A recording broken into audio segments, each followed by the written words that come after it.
నమస్కారం. VS9 news కి స్వాగతం. హెడ్లైన్ చూద్దాం.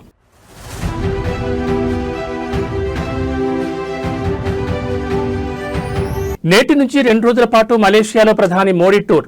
మలేషియా ప్రధాని అన్వర్తో మోడీ భేటీ.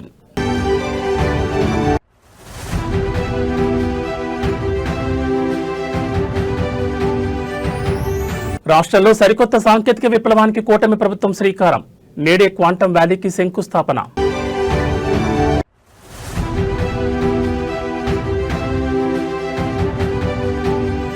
పొరపోరులో దూసుకెళ్తున్న కారు. నేడు కామారెడ్డి జిల్లాలో కేటీఆర్ పర్యటన.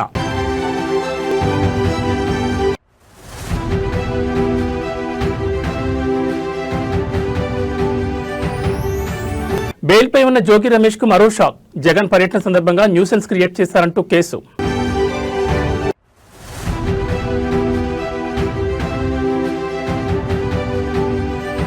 అదనపు టారిఫ్లను తగ్గించిన ట్రంప్. రష్యా చమురు దిగుమతుల నిలిపివేతకు భారత్ కట్టుబడి ఉందని వెల్లడి.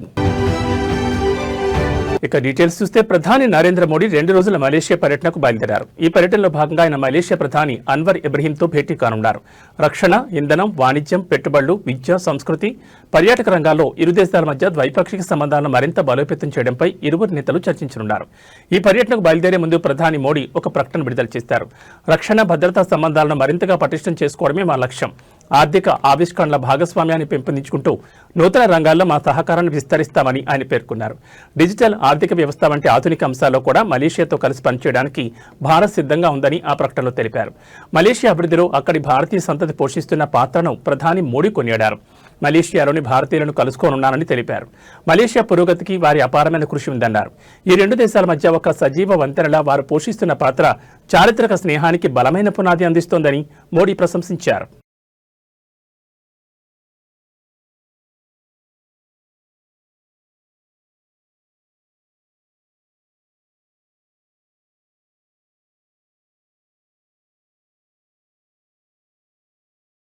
రాష్ట్రంలో సరికొత్త సాంకేతిక విప్లవానికి కూటమి ప్రభుత్వం శ్రీకారం చుట్టింది. అమరావతిలో నిర్మించి తలపెట్టిన క్వాంటం వ్యాలీకి సీఎం చంద్రబాబు, కేంద్ర మంత్రి జితేంద్ర సింగ్తో కలిసి నేడు శంకుస్థాపన చేయనున్నారు. తుళ్లూరు మండలం ఉద్దండరాయనిపాలెంలో ఈ వేడుక జరగనుంది. క్వాంటం టెక్నాలజీలో ఏపీని అగ్రగామిగా నిలపాలన్న లక్ష్యంతోనే దీని రూపకల్పన జరుగుతోంది. దేశంలో క్వాంటం విప్లవానికి నాయకత్వం వహించే దిశగా రాష్ట్రం అడుగులు వేస్తోంది. ఈ క్వాంటం వ్యాలీ కోసం ప్రభుత్వం 50 ఎకరాలు కేటాయించింది. దేశంలో మొదటి 133 క్యూబిక్ క్వాంటం కంప్యూటర్ అమరావతికి రానుండగా ఈ క్వాంటం వ్యాలీలో IBM, TCS, L&T కీలక పాత్ర వహించనున్నాయి. Quantum computing, quantum communications, quantum sensor, artificial intelligence రంగాల్లో పరిశోధనలు జరగనున్నాయి.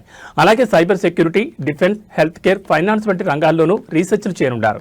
ఈ ఏడాది ఆగస్టు నాటికి క్వాంటం వ్యాలీ భవనాన్ని సిద్ధం చేసేలా ఏపీ ప్రభుత్వం ప్రణాళికలు రూపొందిస్తోంది. డిసెంబర్ నాటికి అమరావతిలో క్వాంటం కంప్యూటర్ ఏర్పాటు చేయాలని భావిస్తోంది. ఈ సందర్భంగా సీఎం చంద్రబాబు నాయుడు నేడు రాష్ట్ర చరిత్రలో మరిచిపోలేని రోజుగా మిగులుతుందని సోషల్ మీడియా వేదికగా తెలిపారు. 1990లలో భారత్ను ఐటీ మ్యాప్పై నిలిపిన ప్రయాణమే నేడు క్వాంటం మ్యాప్పై భారత్ను అగ్రస్థానంలో నిలిపే దశకు చేరుకుందని పేర్కొన్నారు. నేడు నూతన ప్రయాణానికి అమరావతి కేంద్ర బిందువుగా మారనుందని, రాష్ట్ర చరిత్ర మారే రోజుగా గుర్తుండిపోతుందని తెలిపారు.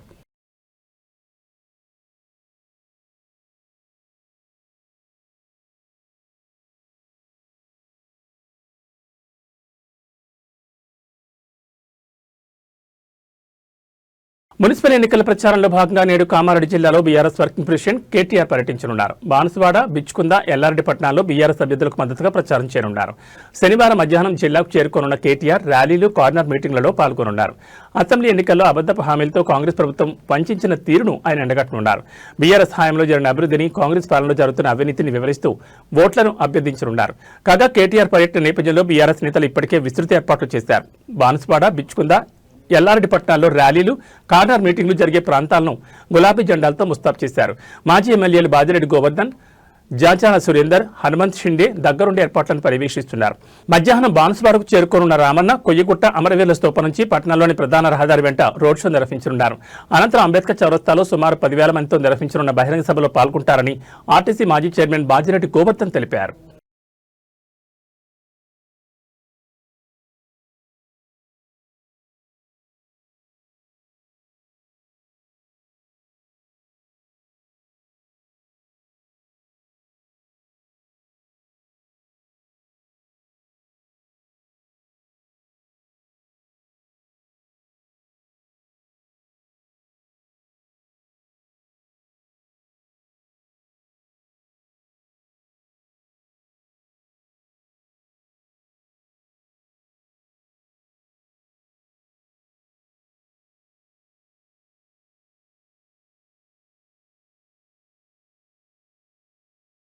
వైసీపీ కీలక నేత మాజీ మంత్రి జోగి రమేష్ పై నాన్ బెయిలబుల్ కేసు నమోదైంది. ఎన్టీఆర్ జిల్లాలోని Ibrahimpatnam police station SI Ravivarma ఫిర్యాదు మేరకు ఈ కేసు నమోదు చేశారు.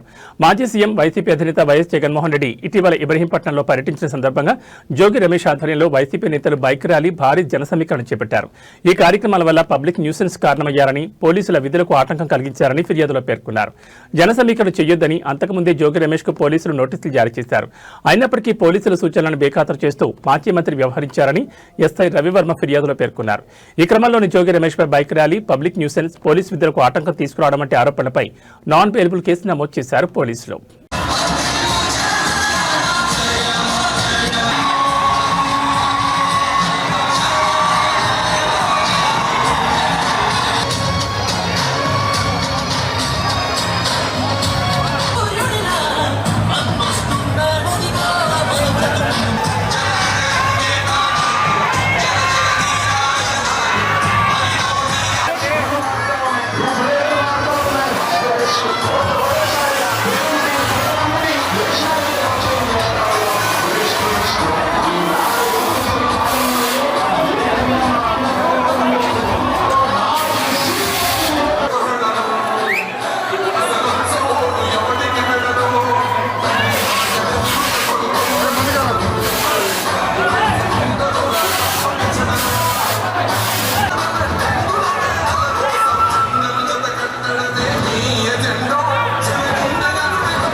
అరాచక ప్రభుత్వం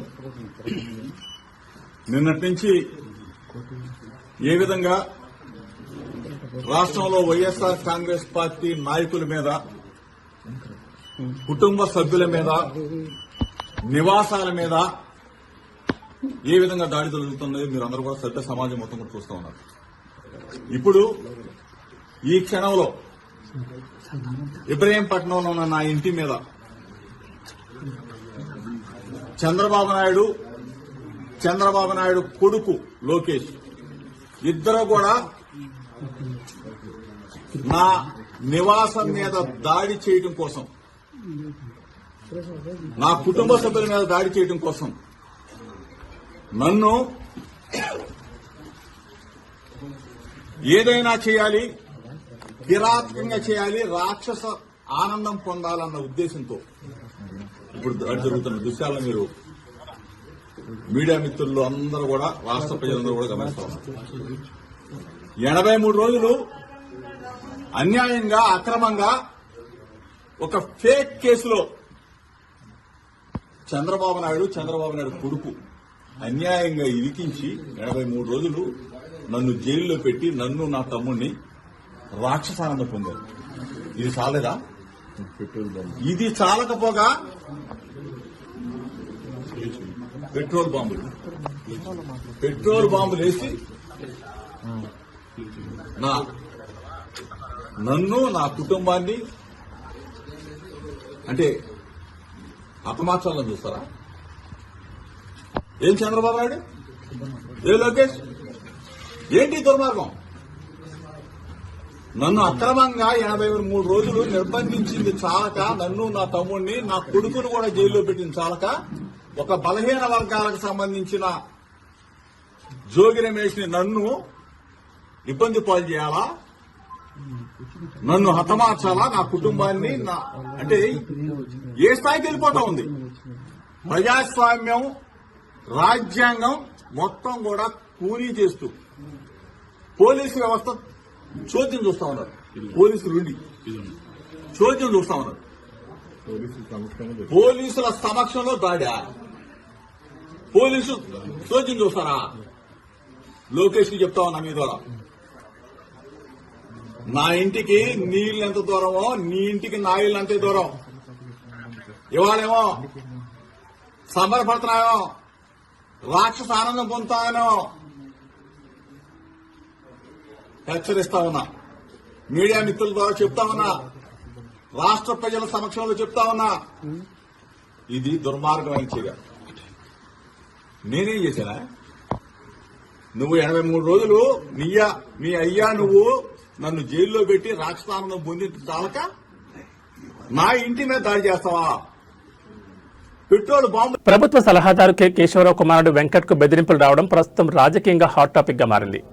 బంజారాహిల్స్ లోని 1100 గజాల స్థలానికి సంబంధించిన వ్యవహారంలో హైకోర్టులో గడీల రఘువీర్ రెడ్డి, అన్వేష్ రెడ్డి కలిసి పిలివేసి వెంకట్ ను తీవ్రంగా బెదిరింపులకు గురిచేసినట్టుగా తెలుస్తోంది. ఈ వివాదాన్ని పరిష్కరించుకోవాలన్నా లేదా పనులు సజావుగా సాగాలన్నా తమకు 3 కోట్లు ఇవ్వాలని నిందితులు డిమాండ్ చేస్తున్నారు. డబ్బులు ఇవ్వకపోతే తీవ్ర పరిణామాలు ఎదుర్కోవాల్సి వస్తుందని హెచ్చరించడంతో వెంకట్ ఆందోళనకు గురయ్యారు. ఈ క్రమంలోనే తనను వేధిస్తున్నారని, ప్రాణహాని ఉందని వెంకట్ బంజారాహిల్స్ పోలీస్ స్టేషన్లో లిఖితపూర్వకంగా ఫిర్యాదు చేశారు. నిందితులు తనను మానసికంగా ఇబ్బంది పెడుతూ భారీ మొత్తంలో డబ్బులు వసూలు చేసేందుకు ప్రయత్నిస్తున్నారని ఫిర్యాదులో పేర్కొన్నారు. ఆ ఫిర్యాదును స్వీకరించిన పోలీసులు కేసు నమోదు చేసుకుని దర్యాప్తు చేస్తున్నారు. ఓ కారులో వచ్చిన కొందరు వ్యక్తులు సింగనమల టీడీపీ ఎమ్మెల్యే బండారు శ్రావణి ఇంటి వద్ద నిమ్మకాయలు, తెల్ల నువ్వులు పడేసి వెళ్లడం తీవ్ర కలకలం రేపింది. గత కొంతకాలంగా ఎలాంటి ఘటనలు జరుగుతుండటంతో ఎమ్మెల్యే కుటుంబ సభ్యులు భయాందోళనకు గురవుతున్నారు. తాజాగా ఓ స్విఫ్ట్ కారులో వచ్చిన కొందరు వ్యక్తులు ఎమ్మెల్యే ఇంటి ఎదుట నిమ్మకాయలు, తెల్ల నువ్వులు పడేసి అక్కడి నుంచి వెళ్లిపోతుండడాన్ని గమనించిన ఎమ్మెల్యే అనుచరులు వెంటనే వారిని వెంబడించేందుకు ప్రయత్నించగా కారు అతివేగంతో అక్కడి నుంచి వెళ్లిపోయింది. ఆ కారుకు ఏపీ 39KX0986 నెంబర్ ఉన్నట్లు గుర్తించారు. ఇటీవల కొన్ని నెలలుగా తమ ఇంటి వద్ద ఇదే తరహా ఘటనలు జరుగుతున్నాయని ఎమ్మెల్యే శ్రావణి అనుమానం వ్యక్తం చేశారు. ఈ ఘటనల కారణంగా తమ కుటుంబ సభ్యులు తరచూ అనారోగ్యానికి గురవుతున్నారని పేర్కొన్నారు. ఈ కుట్ర వెనుక సింగనమల నియోజకవర్గానికి చెందిన ఓ అసమ్మతి నేత హస్తం ఉండొచ్చని ఎమ్మెల్యే వర్గీయులు అనుమానిస్తున్నారు. రాజకీయంగా ఎదుర్కోలేక ఇలాంటి మార్గాలు ఎంచుకుంటున్నారని వారు ఆరోపించారు. ఈ ఘటనపై ఎమ్మెల్యే అనుచరుల ఫిర్యాదు మేరకు అనంతపురం 2 టౌన్ పోలీసులు కేసు నమోదు చేశారు. కారు నెంబర్తో పాటు సీసీటీవీ ఫుటేజ్ ఆధారంగా నిందితులను గుర్తించేందుకు దర్యాప్తును వేగవంతం చేసినట్లు పోలీసులు తెలిపారు.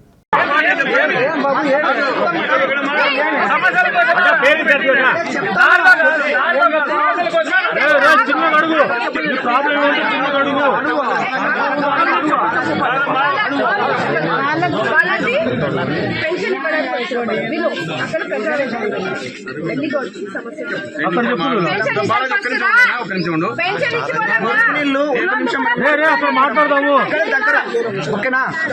ఒక 50-60 ఇండ్ల నుంచి మా ఇంటి దగ్గర అంటే పొలంలోకి మురికి నీళ్ళు వెళ్తున్నాయి. ఆ సమస్య ఎవ్వరు పట్టించుకోవట్లేదు. ఒకసారి మీరు వచ్చి చూడండి. ఫార్మసిస్ట్ కదా, నీ ఊర్లో అన్ని జరిగినాయి. నీకున్న లోకల్ సమస్య వల్ల పని చేయట్లేదు. నేను అధికారుల్ని ఇప్పుడు అందుకే పిలిచినాను. మీరు అక్కడ రండి. మీ ఊరు సమస్య మీకు తెలియదు కాదు. చేయడానికి లోపల రానిట్లేదు. ఈ రోజు ఈ గ్రామానికి రావడానికి కారణం ముఖ్యంగా ఈ ఊర్లో సమస్య ఉందని తెలిసినా కూడా సమస్య ఉన్న గ్రామానికి వెళ్ళి సమస్యలు తీర్చాలని ఆలోచన బాగుంది.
వందే భారత్ రైళ్లను పేల్చేస్తామని బెదిరిస్తూ రైల్వే అధికారులకు ఓ ఆగంతకుడు లేఖ రాసిన ఘటన కలకలం రేపింది. ఈ లేఖ ఈ నెల 3వ తేదీన ఓ పోస్టు ద్వారా రైల్వే జీఎం చేరినట్లు అధికారులు తెలిపారు.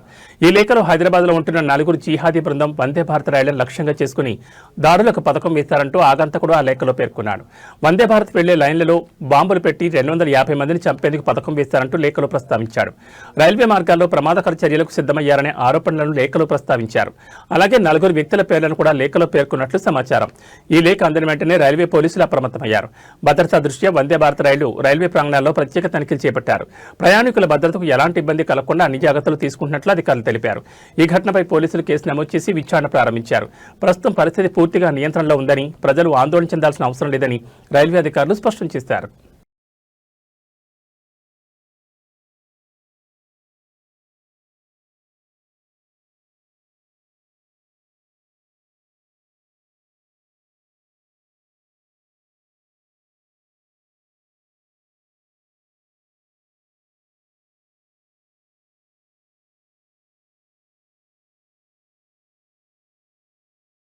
మేడ్చల్ జిల్లా బోడుపల్లికి చెందిన మహిళా సాఫ్ట్వేర్ ఇంజనీర్ విజయారెడ్డి తన 2 పిల్లలతో కలిసి ఆత్మహత్య చేసుకున్న ఘటనలో మిస్టరీ వీడినట్టుగా తెలుస్తోంది. డిప్రెషన్తోనే ఆమె చనిపోవాలని నిర్ణయం తీసుకున్నట్లుగా పోలీసులు ప్రాథమికంగా ఓ అంచనాకు వచ్చారు. అయితే ఆమె డిప్రెషన్ కారణాలపై కేసులో మరింత సమాచారం సేకరించాల్సి ఉన్నట్లుగా తెలుస్తోంది. మొదటి నుంచి తల్లి మాటలను తూచా తప్పకుండా పాటించేలా పిల్లలు ఉండడంతో ఆ కంట్రోల్తోనే వాళ్లను కూడా ఆమె తన వెంట తీసుకెళ్లినట్లుగా పోలీసులు భావిస్తున్నారు. తల్లి ఏం చెప్తే చేసేందుకు సిద్ధమై విజయారెడ్డితో కలిసి పిల్లలు కూడా జనవరి 30న రాత్రి హైదరాబాద్ గట్కేసర్ మార్గంలో చెర్లపల్లి వద్ద రైలు కింద పడి ఆత్మహత్యకు పాల్పడినట్లుగా ప్రాథమికంగా నిర్ధారణకు వచ్చారు. ఇక విజయారెడ్డి 2వ ఫోన్ వాడారనే ప్రచారంలో ఏమాత్రం నిజం లేదని పోలీసులు వెల్లడించారు. అదేవిధంగా చనిపోవడానికి వారం రోజుల ముందు కాల్ డేటాపై కూడా సమగ్రంగా విచారణ చేపట్టామని తెలిపారు. కేసులో ఆమె పనిచేసే ఆఫీసులో 16 మందితో పాటు బంధువులను విచారించగా ఎలాంటి అనుమానాస్పద లీడ్ దొరకలేదని పోలీసులు స్పష్టం చేశారు.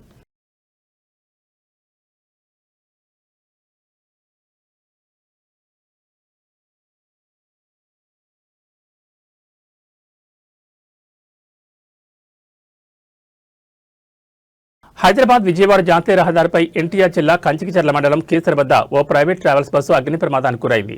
బస్సు దగ్ధమైనప్పటికీ డ్రైవర్ అప్రమత్తతో పెను ప్రమాదం తప్పింది. ప్రయాణికులందరూ సురక్షితంగా బయటపడడంతో అందరూ ఊపిరి పీల్చుకున్నారు. హైదరాబాద్ నుంచి విజయవాడకు బయలుదేరిన ప్రైవేట్ ట్రావెల్స్ బస్సులో ఒక్కసారిగా వెనుక భాగంలో మంటలు చెలరేగాయి. వెనుక నుంచి పొగలు మంటలు రావడానికి గమనించిన డ్రైవర్ వెంటనే అప్రమత్తమై బస్సును రోడ్డు పక్కకు నిలిపివేసి ప్రయాణికులను క్షణాల్లో బయటకు దించాడు. అప్పటికే మంటలు వేగంగా వ్యాపించడంతో బస్సు పూర్తిగా దగ్ధమైంది. బస్సులో ఉన్న మొత్తం 39 మంది ప్రయాణికులు సురక్షితంగా బయటపడడంతో పెను ప్రమాదం తప్పింది. ఈ ఘటనలో ఎవరికీ గాయాలు కాలేదని అధికారులు తెలిపారు. డ్రైవర్ తీసుకున్న సత్వర నిర్ణయంతోనే పెద్ద ప్రమాదం తప్పిందని స్థానికులు చెబుతున్నారు. బస్సు అగ్ని ప్రమాదం కారణంగా జాతీయ రహదారిపై ట్రాఫిక్ అంతరాయం ఏర్పడింది. సమాచారం అందుకున్న పోలీసులు ఘటనా స్థలానికి చేరుకుని ట్రాఫిక్ ను క్లియర్ చేశారు. అగ్నిమాపక సిబ్బంది అక్కడికి చేరుకుని మంటలను అదుపులోకి తీసుకొచ్చారు.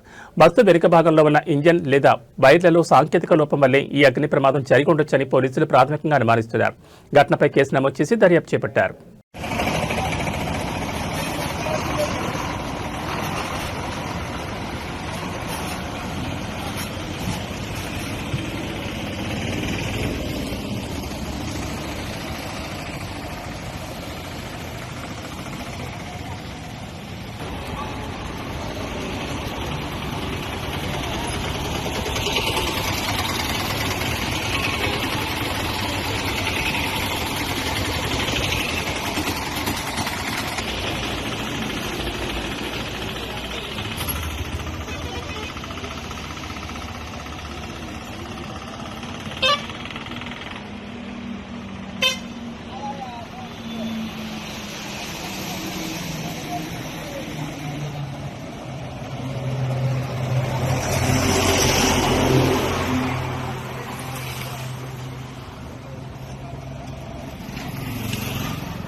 మంచిర్యాల జిల్లా బెల్లంపల్లి పట్టణంలోని బెల్లంపల్లి బస్తీ ఇంటిగ్రేటెడ్ బాలికల వసతిగృహం విద్యార్థులకు ఫుడ్ పాయిజన్ కావడంతో దవాఖానాకు తరలించారు.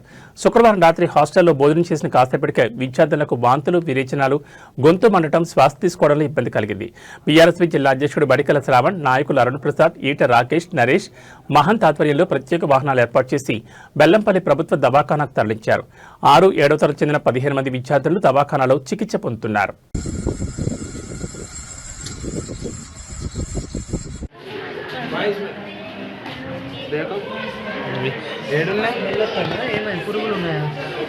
పురుగులు వస్తే లైట్ పెట్టరా బాబు, అరే మంచిగా పెట్టరా.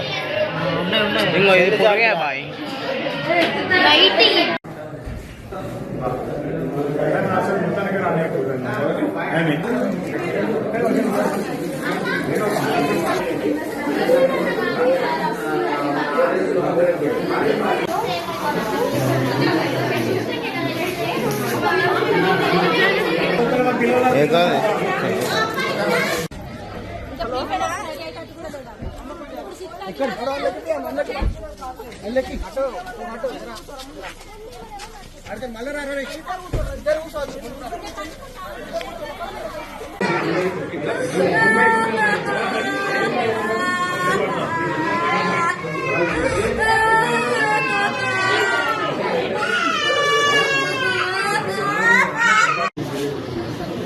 ఏమి పడుతున్నావు, చలిపెడుతున్నా. ఏం కాదు, ఏం కాదు, భయపడుతూ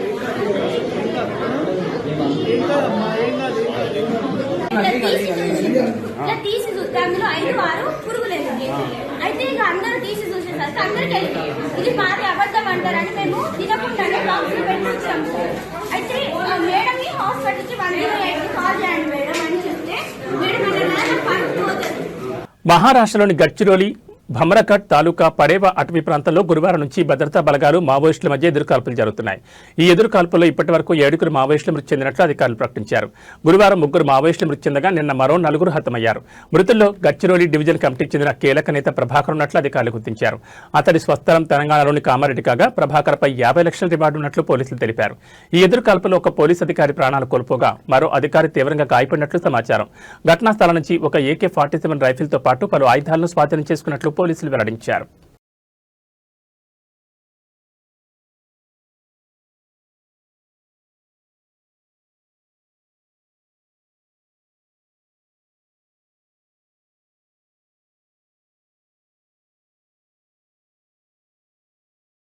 అమెరికా అధ్యక్షుడు డొనాల్డ్ ట్రంప్ భారత్కు శుభవార్త చెప్పారు. ఇటీవల భారత్పై విధించిన ప్రతీకార సుంకాలను రద్దు చేస్తున్నట్లు ప్రకటించారు. రష్యా నుంచి చమురు దిగుమతులను ఆపేసే విషయంలో భారత్ కట్టుబడి ఉందని, దీంతో టారిఫ్లను తగ్గిస్తున్నామని ట్రంప్ చెప్పారు. ఈ మేరకు ఎగ్జిక్యూటివ్ ఆర్డర్పై ఆయన శుక్రవారం సంతకం చేశారు. అమెరికా, భారత్ల మధ్య ఇటీవల కుదిరిన ట్రేడ్ డీల్లో భాగంగా 7% టారిఫ్లను ట్రంప్ తగ్గించిన విషయం తెలిసిందే. తాజా ప్రకటనతో భారత్పై అమెరికా పన్నుల భారం 18% తగ్గింది. రష్యా, ఉక్రెయిన్ యుద్ధం నేపథ్యంలో రష్యా నుంచి చమురు దిగుమతి చేసుకుంటున్న దేశాలపై ట్రంప్ అప్పట్లో ప్రతీకార సుంకాలు విధించారు. ఆయా దేశాల నుంచి అగ్రరాజ్యానికి దిగుమతి అయ్యే వస్తు సేవలపై 25% పన్నులు విధించి అమలు చేశారు. ఈ జాబితాలో భారత్ కూడా ఉంది. దీనికి తోడు భారత్పై అదనపు సుంకాలు మరో 25% విధించారు. మొత్తంగా 50% టారిఫ్లు విధించడంతో భారత్ ఎగుమతిదారులు తీవ్రంగా ఇబ్బంది పడ్డారు. ఇటీవల కుదిరిన ట్రేడ్ డీల్ తర్వాత అదనపు సుంకాలను 25% నుంచి 18% ట్రంప్ తగ్గించారు. దీంతో భారత్పై ప్రతీకార సుంకాలు 25%, అదనపు సుంకాలను 18% అమెరికా అధికారులు వసూలు చేశారు. ట్రంప్ తాజా ప్రకటనతో ఇకపై భారత్ వస్తు సేవల మీద కేవలం 18% పన్నులు మాత్రమే వసూలు చేయనున్నారు.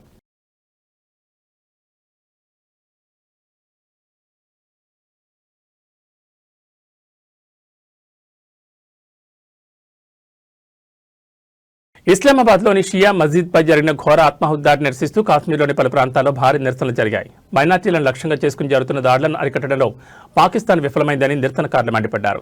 శ్రీనగర్, బుద్గాంలలో ప్రజలు రోడ్లపైకి వచ్చి పాక్ ప్రభుత్వానికి, ఉగ్రవాదానికి వ్యతిరేకంగా నినాదాలు చేశారు. ఈ దాడిలో మృతుల సంఖ్య 69కి చేరగా వందలాది మంది గాయపడ్డారు.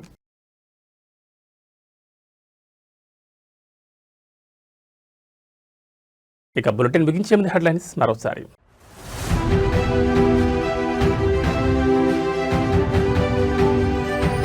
నేటి నుంచి 2 రోజుల పాటు మలేషియాలో ప్రధాని మోడీ టూర్. మలేషియా ప్రధాని అన్వర్తో మోడీ భేటీ.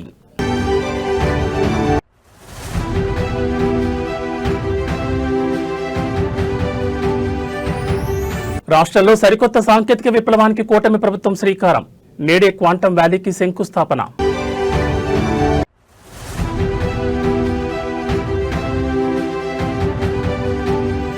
పొరపోరులో దూసుకెళ్తున్న కారు, నేడు కామారెడ్డి జిల్లాలో కేటీఆర్ పర్యటన.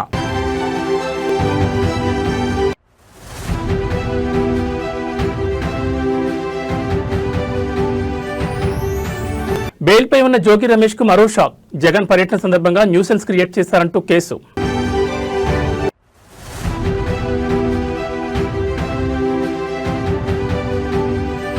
అదనపు టారిఫ్లను తగ్గించిన ట్రంప్, రష్యా చమురు దిగుమతుల నిలిపివేతకు భారత్ కట్టుబడి ఉందని వెల్లడి. ఇవి బులెటిన్ విశేషాలు. మరో బులెటిన్లో మళ్ళీ కలుసుకుందాం. నమస్కారం.